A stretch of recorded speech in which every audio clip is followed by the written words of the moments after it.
First of all, please forgive the hyperbole. Obviously, Aleksei German is not unknown in Russia, where he's been recognised as one of their outstanding film talents since at least the mid-1980s. For the same reason, he's not unknown outside Russia either, at least in cinephile circles that keep tabs on what's been happening in Russian cinema. But as far as the wider English-speaking world is concerned, he's mostly just a name, and usually not even that.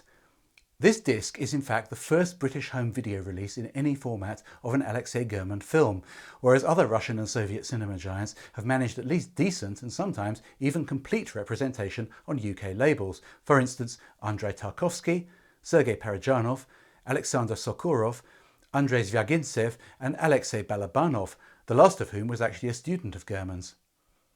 And I don't think it's at all contentious to claim that German is at least as good as any of those, yes, even the sainted Tarkovsky. In fact, Tarkovsky and German were mutual admirers, and Tarkovsky lived just long enough to see German's third solo feature, My Friend Ivan Lapshin, which he praised as the best Soviet film ever made, an opinion later shared in a popular poll in 1989. German hasn't been completely invisible in the UK, of course. Ivan Lapshin and Hard to Be a God both had brief cinema releases, albeit 28 years apart, and Ivan Lapshin and German's solo debut Trial on the Road even played on television back in the days when Channel 4 and BBC Two programmers paid attention to Russian art cinema. And there have also been occasional festival screenings. But we're still left with the situation that one of the most important Russian filmmakers of the last half-century has been largely ignored. And for once, this isn't entirely the fault of overly timid British distributors. You often hear Tarkovsky being described as not very prolific, but he managed to make 7 features in 24 years. By contrast, German made 5 features in 42 years, unless you count his co-directed debut, but even then the number rises to just 6 in 46 years. Ivan Lapshin was belatedly released in 1986, but his next feature didn't appear until 1998, and Hard to Be a God, his swan song, was completed posthumously in 2013 after 6 years of shooting and 7 of post-production. This is a man who liked to take his time. Another issue is that his films lack the internationally friendly exoticism and mysticism of the work of, say, Tarkovsky, Parajanov or Sokurov. With the major exception of Hard to Be a God, all German's films are set in the Soviet Union between just after the October Revolution of 1917 and around Stalin's death in 1953. Full appreciation demands advanced knowledge of the historical background. During the Soviet era, German wasn't allowed to be too explicit, and his first post-Soviet film revealed that spelling things out wasn't in his nature anyway. And it's not just the historical background. His films are crammed with subtle cultural reference points that Russians of a certain age would pick up on immediately, in much the same way that Tarkovsky's Mirror, marketed as a dauntingly intellectual art house film in English-speaking countries, triggered the largest volume of personal fan mail to Tarkovsky from Russians who wrote to tell him about just how deep a chord he'd managed to strike within them. German does the same thing, and often in a really unconsciously primal way. Writing about his films in 2012, the critic Maxim Pozdorovkin singled out a 90-second shot in his fourth feature, Krystalyov My Car, which he recommended that non-Russian speakers watch without subtitles first in order to get to grips with the peculiar power of German cinema.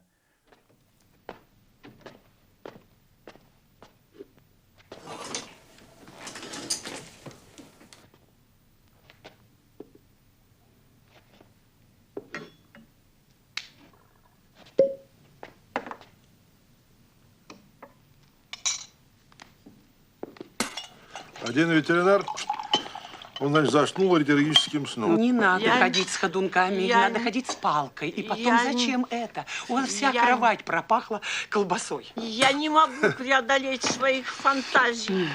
Оставьте это. Заснул аллергическим сном.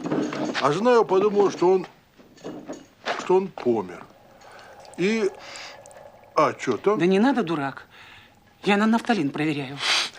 Что? Что? Я?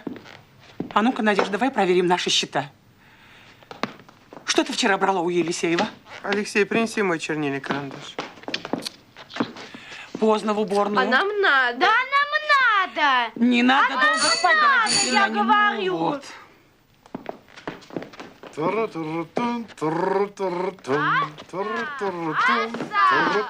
Коля, у тебя работает мотор? Тогда немедленно отвези меня в богадельню. Немедленно! Все, завтрак отменяется. Едем в богадельню. Мои кузины еврейки, а мы русские. Их семья была выслана на север, в Печоры. Ну, Леш, ты даешь. Pozdorovkin describes this shot as mesmerising and dizzying all at once. This is very much German's MO.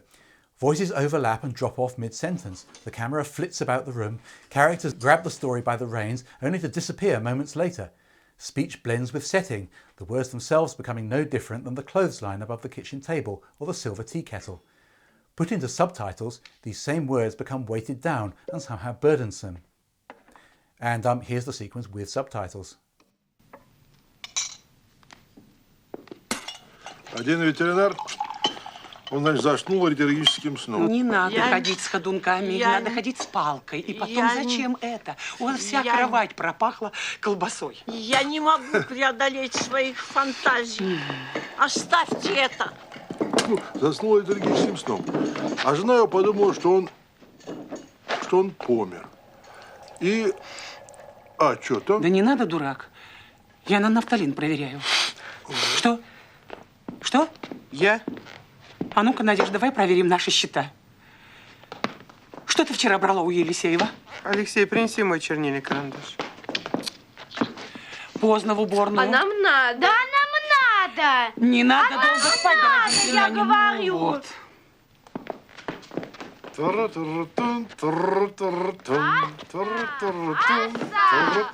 Коля, у тебя работает мотор?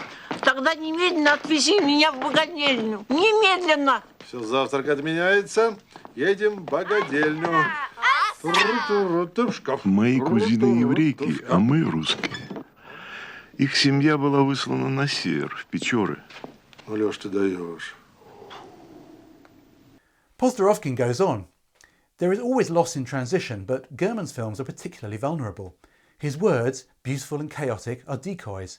They immerse us in the past through the sheer excess of everyday life. The details are often so rich as to distract from the main story. To his many admirers, this is a big part of German's genius. But in his 40-plus year career, it has primarily been the director's Achilles heel. And I think that's true both creatively and in terms of getting his films released internationally, and in several cases even getting decent exposure within the Soviet Union and Russia themselves. 3 of his films were shelved, in one case for 15 years, which meant amongst other things that they were eventually released out of sequence, with the third publicly available German film actually being his debut. In fact, his career was threatened with premature termination at several points, and he found it no easier to work after the fall of the Soviet Union than he did under the regime. Political and cultural censorship had been replaced by the rather more insidiously destructive economic kind. Aleksei Yurievich German was born in what was then Leningrad on 20th July 1938, so slightly younger than Tarkovsky, but essentially part of the same generation. His mother was a doctor, and that started out as his chosen profession too, but before he had to take the plunge into formal training, he became increasingly drawn to the creative world of his father, the novelist and screenwriter Yuri German. Because of his father's connections, young Aleksei grew up surrounded by numerous prominent cultural figures, which gave him some important early contacts. For instance, the poet Olga Bergholz, whose broadcasts from inside the siege of Leningrad during World War II had made her a national heroine, endorsed his application to study at the Leningrad State Institute of Theatre, Music and Cinema, where he studied both stage and film directing. One of his tutors was his father's former colleague, Grigory Kozintsev, already a major figure in Russian cinema, whose greatest masterpieces, the Shakespeare adaptations Hamlet and King Lear, were still ahead of him. German also did what we would now call a student internship with the director Josef Heifetz, who's best known internationally for his exquisite Chekhov adaptation, The Lady with the Dog, although the film that German worked on was the slightly earlier My Dear One, where his tasks included mouse wrangling in a scene where a corpse is laid out, which sounds like a useful early skill for the future director of Hard to Be a God. German graduated in 1960 and was talent spotted by Georgy Tovstonogov, head of the Bolshoi Drama Theatre, who took him on as his assistant for a few years. In 1964, German joined the staff at Len Film Studios, with which he would be professionally associated for the rest of his life. He started out as an assistant director with ambitions to helm his own films, and to this end, around about 1967, he wrote 2 screenplays, one in collaboration with Arkady Strugatsky, the older of the 2 Strugatsky brothers, which was German's first crack at Hard to Be a God. He also collaborated with his father on an adaptation of his wartime novella Operation Happy New Year. Yuri German fell terminally ill during the writing, and his son temporarily shelved the project in favour of gaining his first directing credit, albeit shared with the more experienced Grigory Aronov. German didn't regard the resulting film, The Seventh Companion, as primarily his, but it does nonetheless point the way forward to his later work. In common with all his films, it's set at a pivotal historical turning point and revolves around a man who is intelligent enough to recognise this, but who is primarily concerned with ensuring his own survival. The film is set during the time of the so-called Red Terror between the October Revolution and the Civil War, and the protagonist, General Adamov, is a former Tsarist military officer, and therefore someone who could easily be killed at any moment merely because of who he is, as opposed to anything he does. Although he's aware of the flaws of the Tsarist regime, and by no means unsympathetic to the ideals of Bolshevism, if not necessarily the practice, his ultimate loyalty is to the rule of law, whose consistent application he regards as essential for a healthily functioning society. Of course, we now have hard to be a god as German's horrific vision of what a completely lawless society might look like. The problem with Adamov's position is that although it makes perfect sense to him, and no doubt to many viewers, it establishes him as being essentially apart from the warring Reds and Whites, and practically every encounter he has ends up reinforcing this. Towards the end of the film, he's threatened with consequences for failing to take a particular side, and his reply sums up not just his own personal position, but that of German's protagonists as a whole.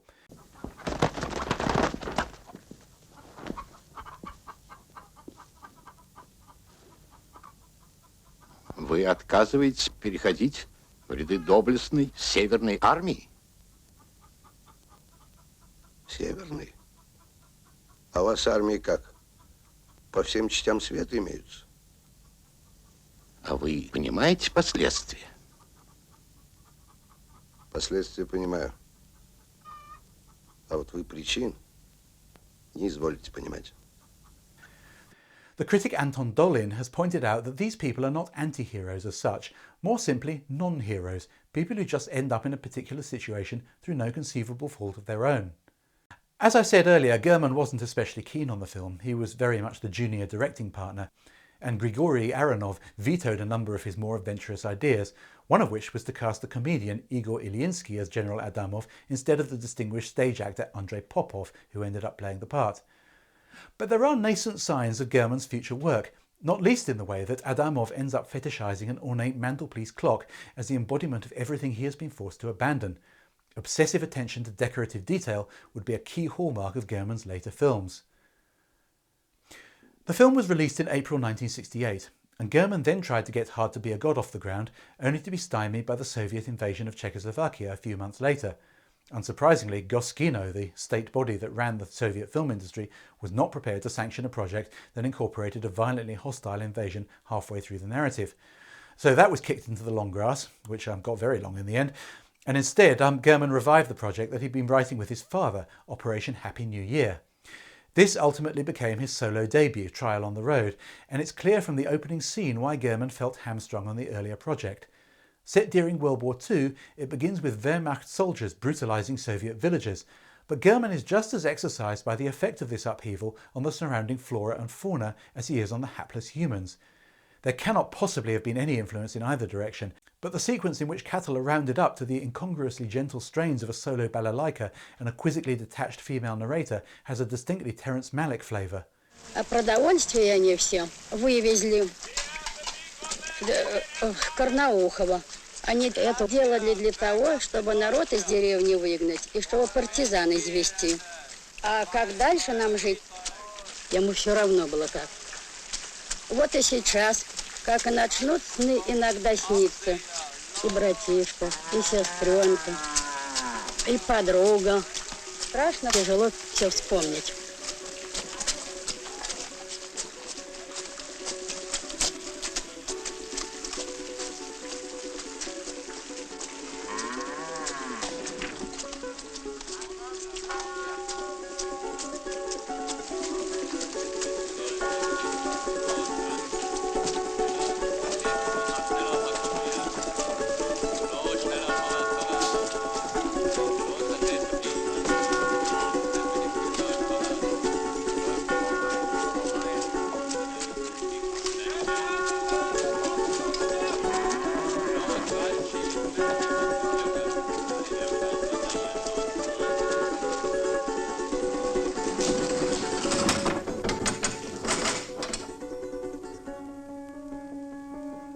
The resemblance to Tarkovsky's early work is less likely to be a coincidence, thanks to the presence of actors Anatoly Solonitsyn, Roland Bykov and Nikolai Burlayev, all of whom appeared in Andrei Rublev.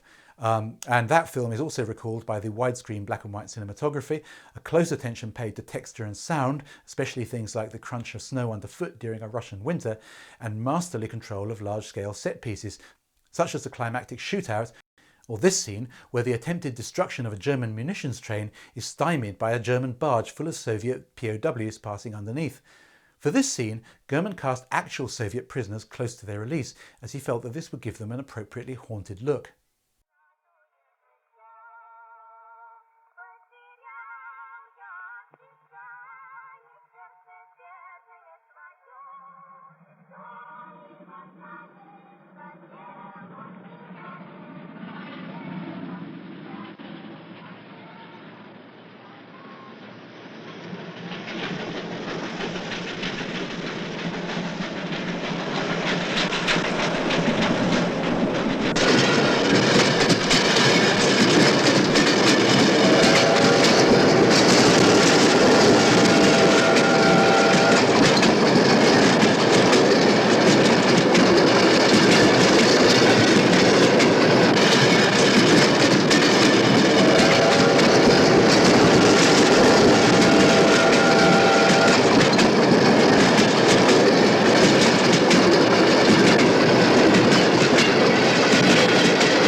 The subject of POWs threads its way throughout the rest of the film thanks to the character Lazarev, played by Vladimir Zamansky, the subject of most of the trial on the road's ethical debates. Like General Adamov before him, Lazarev is torn between two sides. He seems not only to have been a POW, but also an active collaborator with the Germans. One of the great taboos of World War II, or the Great Patriotic War as the Russians call it, is that some Russians regarded Hitler's invasion in 1941 as a possible liberation, or at least potentially no worse than what they'd recently lived through during the years of Stalinist terror. This is never spelled out in the film, of course, but even raising it as a possibility got the film into trouble, earning it a 15-year ban and German the first of many long career hiatuses. He was also very lucky that the film wasn't destroyed outright, as some officials recommended, but that made little difference at the time to a public that couldn't see it regardless. So the first public glimpse of Aleksei German, the individual artist, eventually came in the late 1970s with the delayed release of 20 Days Without War, his second and final World War II film. Once again, he relied on family connections to get the project off the ground. It was based on autobiographical stories by Konstantin Simonov, a highly distinguished writer who was also an old friend of German's father. Simonov was German's facilitator and protector on this project in the face of opposition from Goskino, and although the film was similarly shelved after completion, this time it was only for a year or so.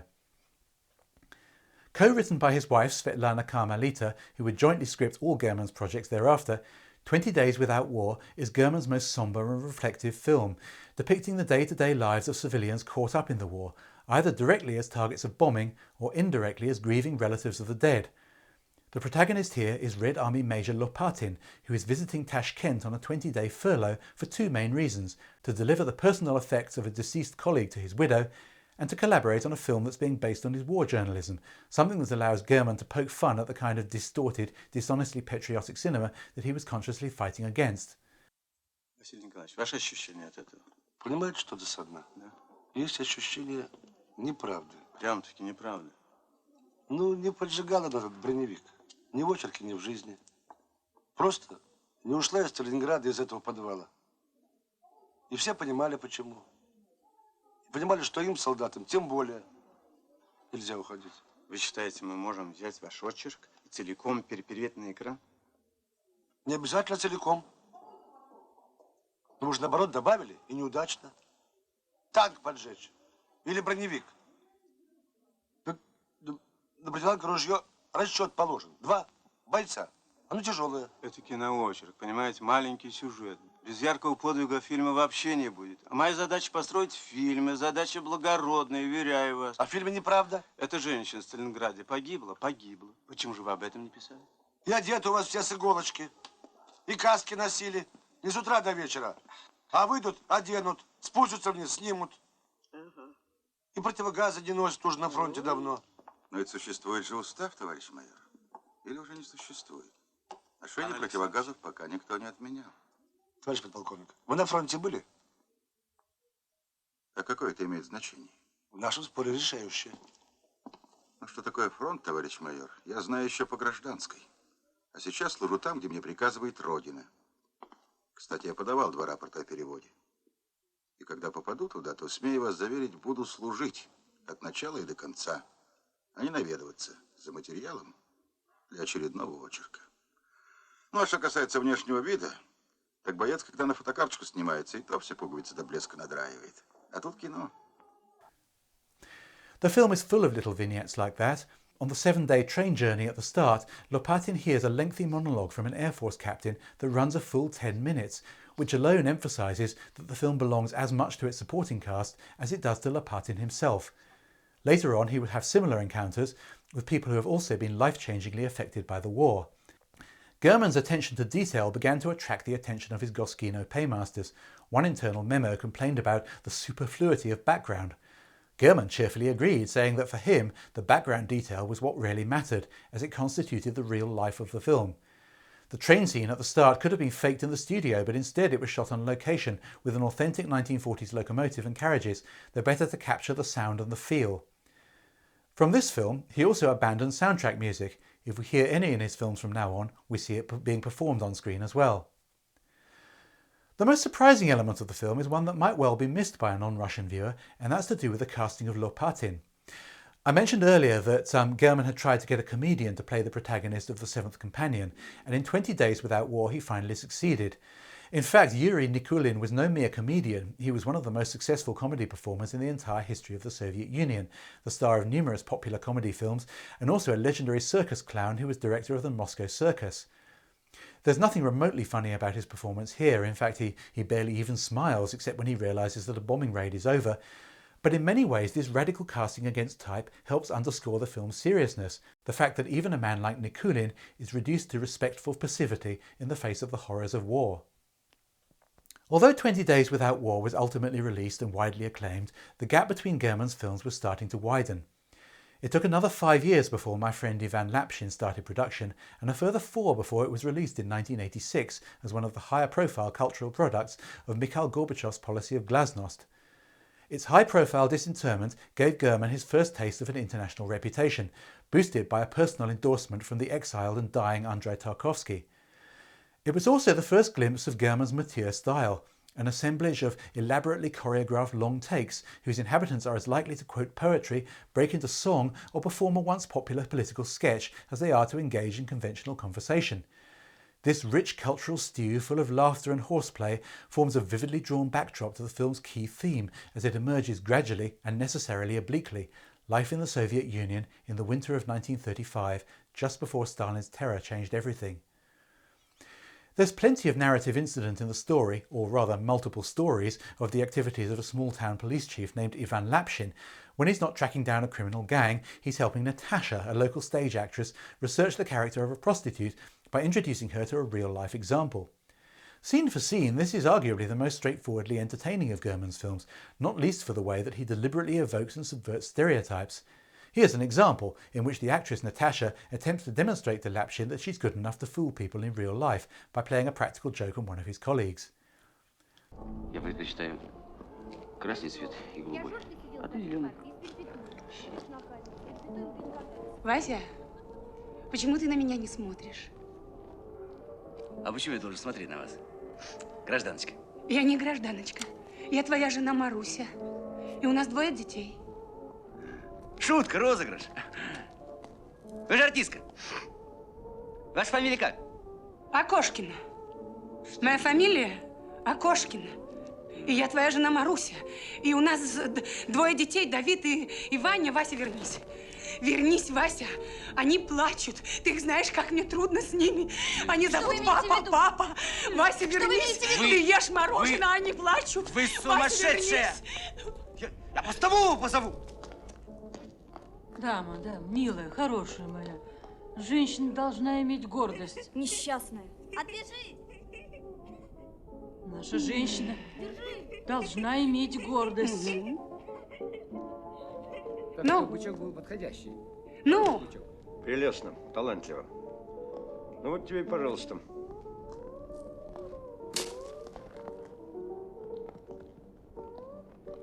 Ну я же могу. Ну ты же видишь, что я могу. И ты все можешь, и Иван все может. Поехали, баиньки. Прощайте. И я все могу. But all this plays second fiddle to the background, an extraordinarily detailed recreation of mid-30s Soviet life, the world in which German's father first made his literary reputation, and his stories once again inspired this film. But if the actors are performing adaptations of the stories, the camera often appears to be doing something entirely different, frequently sidelining or ignoring the plot in order to scrutinise spaces and objects. The historian Nancy Conde has discussed the way that the camera is neither our eyes, informed of history, yet ignorant of the diegetic narrative regime, nor the characters' eyes, confident in their intentions and of an imagined future, yet oblivious to what we know now. The camera is a third element, belonging neither to our world or theirs. Characters go about their narrative business with few clues as to their intentions. We know little of what they know little of what we know. The camera, which traditionally mediates these relations, here records a third thing, the paucity of shared knowledge. Conde goes on to identify a common visual trope in German's films of someone looking directly at the camera, which German himself explained as the glance of those people from over there, from out of that time period, towards me and into my soul. It's a technique that he used from Trial on the Road right through to Hard to be a God, always with the same unsettling effect. Virtually all of German's films are in black and white, and Ivan Lapshin would have been the same had it not been for a bureaucratic requirement to shoot it in colour. He compromised by shooting just 2 reels of colour film stock, and the low-key and desaturated treatment gives the effect of faded photographs. For many, especially outside Russia, this was their first German film, and comparisons were understandably drawn with Tarkovsky's Mirror, part of which was also set in the paranoia-riddled mid-1930s, and which also alternated black and white and colour, although in Tarkovsky's case this was intentional from the start. But even then it was clear that German was more interested in the corporeal than the spiritual. For all the increasingly baroque extravagance of his mise-en-scène as his career progressed, he also maintained a hawk-like attention to historical detail. Rather than fake a 1930s tram, the genuine article was shipped from Leningrad to the set in Astrakhan, a distance of some 1,300 miles. Although the release of My Friend Ivan Lapshin was delayed, its eventual emergence in 1986, along with the disinterred Trial on the Road, suddenly alerted both Russians and the outside world to the fact that there was a major new talent in Soviet cinema, with things to say about its society that hadn't been dramatised before. German even fielded Hollywood offers from producers impressed with the brio with which he handled the action set pieces in Trial on the Road. Bear in mind that this was only a year after Andrei Konchalovsky had made the triple Oscar-nominated Runaway Train, so there was certainly a precedent for this. But German's style had moved on. His films had become more immersive than narrative experiences, and the intense Russianness of his preferred subjects meant that he was probably right to turn down the opportunity. Instead, in the late 1980s, he tried to get Hard to be a God off the ground for the second time, only to be stymied by the shooting of a Soviet-German co-production under the German director Peter Fleischmann.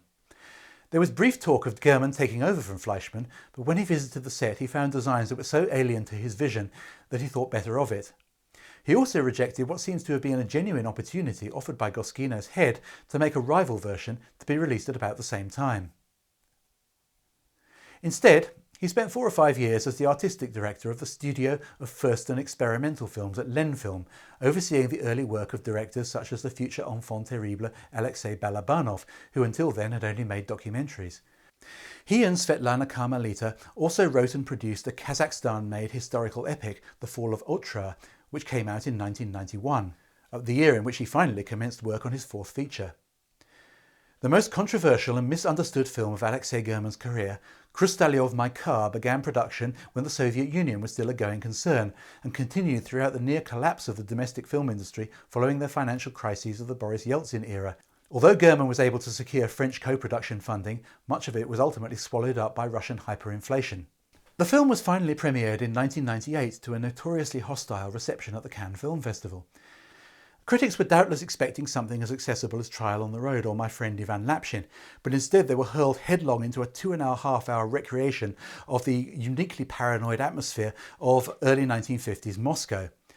It makes fascinating viewing in the light of Hard to Be a God because German's approach here is very similar. Although his source material is drawn from historical fact, he was more interested in creating a nightmarishly skewed vision of life under Stalinism at the pivotal point of the dictator's death, using that and the concurrent doctor's plot that was intended to unleash a wave of anti-Semitic terror. The title name-checks an actual historical figure, Vasily Krustaliov, one of Stalin's bodyguards. But the film's protagonist is actually General Glinsky, played by Yuri Tsurilo, who is also in Hard to Be a God. Glinsky is a brain surgeon well used to the environment of the madhouse, but he finds that its hysteria, normally strictly contained, has started to spread right across Moscow, leading to his own arrest and gang rape halfway through the film, and subsequently to the no more appealing task of being asked to pronounce Stalin officially dead. This scene generates the film's title. Князь будешь. Все. Хрусталя машину! Krustaliov, my car, is an order barked to one of the dead dictator's bodyguards by Lavrenti Beria, head of the NKVD or secret police, shortly after Stalin has breathed his last. Bulgakov, Gogol and Kafka would have grasped German's aims and achievement here.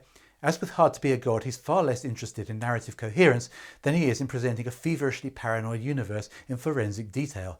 His camera prowling along nameless corridors, workplaces and living spaces with the same fearful curiosity with which it negotiates the terrain of the city of Arkana.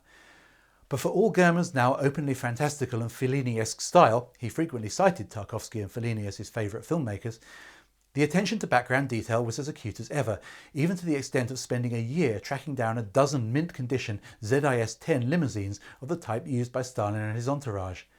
There's a lot of talk in universities today of the need to provide trigger warnings of potentially disturbing material, and for Russians of German's age, Krustaliov My Car is crammed with them. Anton Dolin cited the appearance of a man bearing a letter for General Glinsky as one of numerous examples. He's carrying a foreign umbrella and is therefore almost certainly a foreigner himself, and therefore, by extension, someone of whom to be intensely suspicious, especially as he comes bearing an official letter. This was, after all, a time when a mere knock at the door could be life-changing. The film's dialogue is as delirious as the images, impressionistic, half-completed, interrupted, talked over, and a major challenge to translate and to subtitle. But even Russian audiences complained that something must have gone wrong with the soundtrack. Poor word of mouth ensured that even in its native country it received very limited distribution, and in the English-speaking world it generally only played at festivals. Hopefully the subsequent acclaim and availability of Hard to Be a God will encourage a revival and reappraisal, as this dark and passionate masterpiece is by some distance the most potent and powerful Russian film of the whole of the 1990s. And then, of course, German made Hard to Be a God, which commenced shooting in 2000, started post-production in 2006, and was finally completed by Svetlana Karmelita and their son, the filmmaker Aleksei German Jr., a few months after German's death in 2013. This film is, of course, discussed in depth elsewhere on this disc, and although its setting may differ from that of his earlier films, it's clearly the work of the same man. Indeed, one of the film's most distinctive features is the way that once again it offers not the slightest concession to any kind of contemporary taste. Like all German's films, it's built to last.